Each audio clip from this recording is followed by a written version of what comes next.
Well, I'm back. I've got one of my Hank's Bibliomania shirts here on.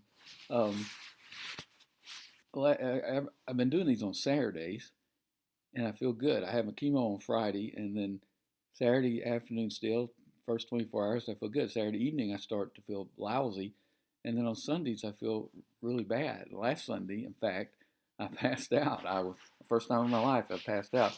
I was sitting at my desk and got real lightheaded and thought I was going to throw up, so I got up to go to the bathroom and next thing I knew, Sherry and Jonathan were standing over me, talking to me, and I said, "Am I on the floor?" And they said, "Yeah." And I fell and I hit the banister on the hallway and hit my chin, and it hurt, but my throat was even worse. And in fact, my throat still hurts a week later. So anyway, when I say I'm okay on Saturday, then maybe that's premature, but I'm not intentionally lying to anybody. Anyway, we're starting today a new series, kind of in the series we've been doing. We're going to significantly shift gears and spend the next several weeks considering suffering. Ever wonder why life is so hard? Ever wonder why we always have to fight pandemics and floods and declining economies and disease and death and wars and on and on? Some of you, some will tell you that if you just trust God, then we'll live happily ever after. Some will try to sell you all sorts of formulas to make life perfect.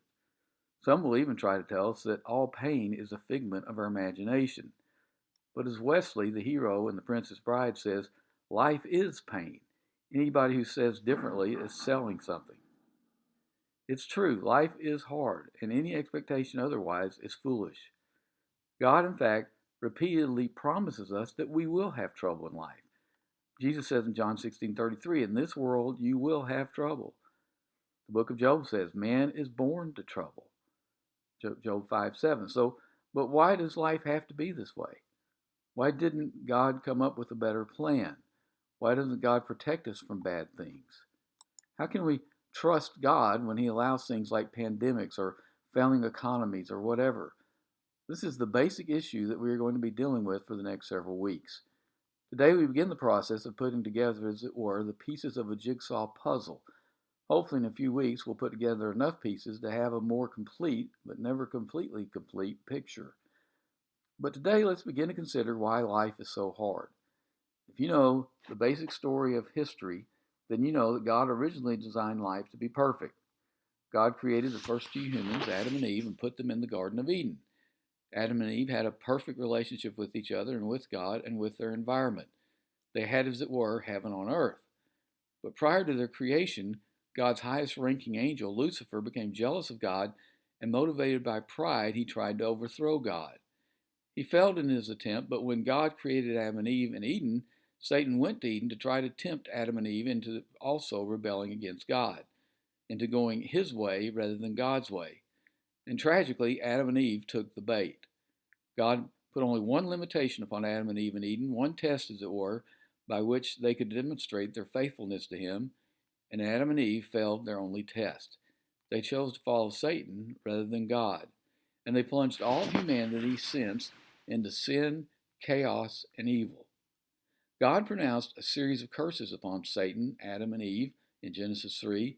Life was perfect in Eden, but we no longer live in Eden. Sin has changed everything. Sin, like a computer virus, has spread everywhere and infected everything.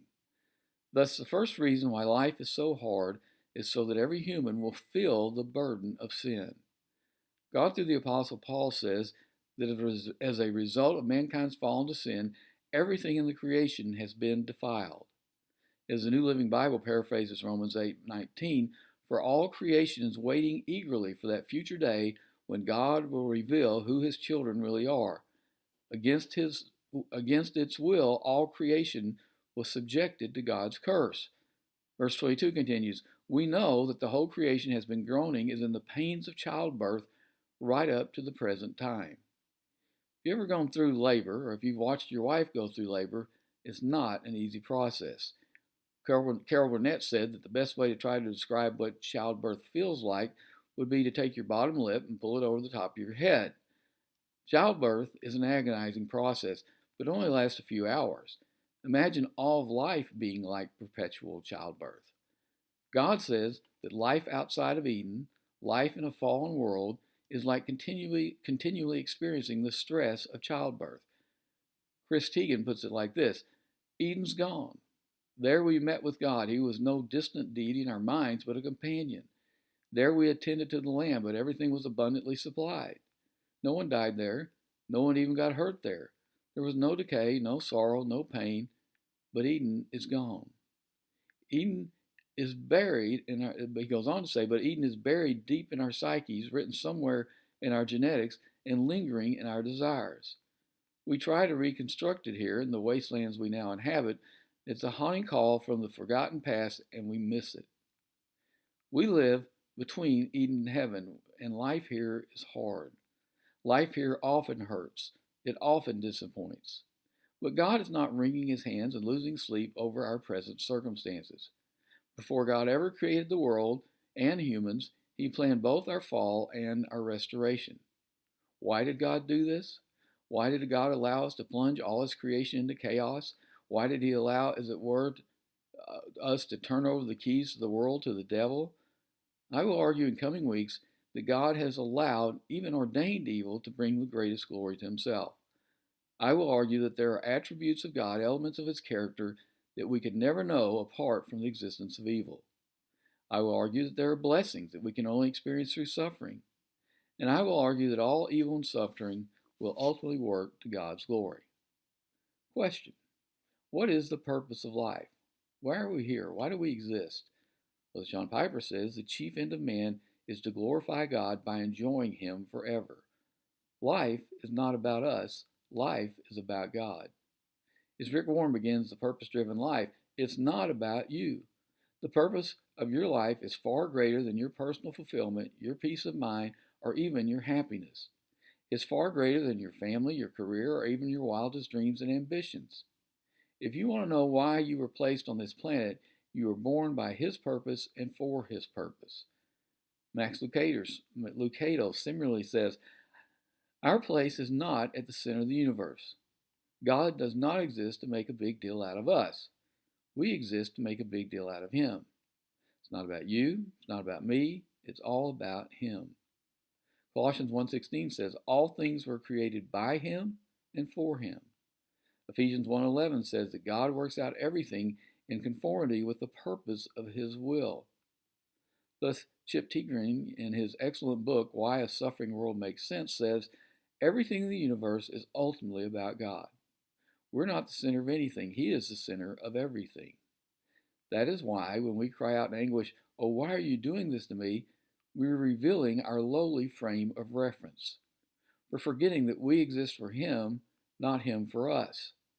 We're showing a natural inclination to think our well-being is the ultimate goal, and since pain doesn't fit with our understanding of what is good, we're confused. A better question would be, God, how do you want to reveal yourself in this situation? The point is, God uses pain to pull us toward himself. Pain is, as C.S. Lewis famously said, God's megaphone through which he shouts to rouse a deaf world. Next week we're going to look at the book of Job. If you remember the story, God allowed Job to suffer horrible things. And the majority of the book is focused on Job questioning God about why he allowed these things, and Job's friends trying to explain why they think God allowed these things. But God never answers Job's questions. God instead ultimately uses Job's suffering to show Job who he really is. God challenges Job with his sovereignty and his wisdom, and Job ultimately sees God more clearly than he ever did before. Pain, pressure, struggle, tough times show us who we really are and who God really is. When pandemics come, when finances fail, we find out who we really are and who we really trust in. We can choose to reject God because of our pain, but God's purpose in pain is to get us to cling to him as never before. As Chris Teigen suggests, the further we fall, the more impressive God's deliverance. The deeper we hurt, the sweeter his comfort. The lonelier we are, the more tender his fellowship. The more we need him, the more we will see him. We will see in coming weeks that God has multiple purposes in pain and suffering. But the important thing to begin to recognize is that suffering can be a blessing. Life is hard, first, because God wants us to feel the burden of sin, and secondly, so that we will look for the blessings in suffering. James' brother Jesus counsels us, "Consider it pure joy, my brothers, when you face trials of many kinds, because you know that the testing of your faith develops perseverance. Perseverance must finish its work so that you will be mature and complete, not lacking anything." Paul says in Romans 5:3, "We rejoice in our sufferings because we know that suffering produces perseverance." When suffering or evil or pain or trials come our way, how are we to respond to them? With joy. Not because they don't hurt, not because they aren't hard, but because even though the trials may be awful to go through, if we trust God through them, we will prove our faith. We will persevere and become more mature. We will get to know Him better. We will glorify Him. James goes on to say in verse 12, "Blessed is the man who perseveres under trial, because he has stood the test. He will receive the crown of life that God has promised to those who love Him." To persevere through trials is to be blessed by God. Trials are a blessing because life is not about us. Life is not about our comfort and ease. Life is about our knowing and enjoying and glorifying God. And there are lessons we can never learn about life. There are ways we can never know God except through pain. Do you remember Paul's testimony in 2 Corinthians 12? "To keep me from becoming conceited because of these surpassing great revelations, there was given me a thorn in my flesh, a messenger of Satan to torment me. 3 times I pleaded with the Lord to take it away from me, but He said to me, 'My grace is sufficient for you, for my power is made perfect in weakness. Therefore I will boast all the more gladly about my weaknesses, so that Christ's power may rest on me. That is why, for Christ's sake, I delight in weakness, in insults, and hardships, in persecutions, and difficulties, for when I am weak, then I am strong.'" We can never really know the sufficiency of God's grace if we never seemingly need it. If life was a bowl of cherries, then we would not need God, but we would never know His power. God uses pain in many ways, as we'll see in the coming weeks, but fundamentally, God uses pain to draw us to Himself. Again, Chris Tiegreen writes, "Suffering is a blessing from God that will drive us either passionately and desperately toward Him or hopelessly away from Him. Suffering is a gift that strips us of apathy and indifference and sends us on a diligent search for the heart of God. In the post-fall experience, ease equals apostasy, and pain equals a desire for God. Between Eden and the kingdom of God, we need pain. Without it, we will fall under the illusion that all might be well in this broken world." Paul accurately represents our condition and breaks the spell of the illusion. It points us in the right direction. Our need often gives God a foot in the door of our hearts. We can ask why about our pain until we're blue in the face, but if it drives us to God, it's worthwhile. Pain is a blessing. Pain is, as C.S. Lewis said, a severe mercy. Pain wakes us up. It causes us to see what is real and what is an illusion. It causes us to realize what really counts. But it still hurts. If we lose everything to a pandemic or a failing economy, if we lose a loved one, if our every moment involves physical agony, counting it all joy does not come naturally. And so while we do need to totally reevaluate pain and suffering and look for the blessings in them, our hurts remain. Nothing is perfect in this life. Anyone who says that life is not painful is trying to sell us something. And when the pains come, when we suffer awful tragedies, we must not only look for the blessings in them and look for new lessons about God in them, we must also, thirdly, long for the beautiful glory to come. Returning again to Paul's analogy in Romans 8, the pain of childbirth produces babies. The process is not fun, but the product is fantastic.